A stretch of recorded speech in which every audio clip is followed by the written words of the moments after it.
In this video, I'll be showing you how to print multiple photos on one page using Android phone. It's a very easy tutorial, so if you find this video helpful, be sure to drop a like and subscribe. Now, the method to do this is actually very simple. All I want to do is go over to my gallery, and then I want to select whichever images I want to do this with. So if I want to print them all at the same time. So you just go ahead and find whichever images you want to choose. So I'm going to select these two right here. Then on the bottom left, I'm going to see the create button. Then I want to go ahead and click collage right there. Now, as you can see, I have this image right here.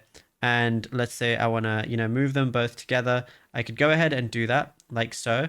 But then I'm just going to make this a bit smaller. So now they're both here. What I want to do is now click save. Obviously, you can switch it however you want, make it look however you want. Now it's on my most recent. Now what I want to do is press the share icon. Then I want to press print. And now I can print it very easily wherever I want. And yeah, it's as simple as that. Now, if you found this video helpful, be sure to drop a like and subscribe. And also be sure to check out all our other tutorials that we've been posting on the channel as well, because there is a lot to go through and you might find something that you don't know about yet.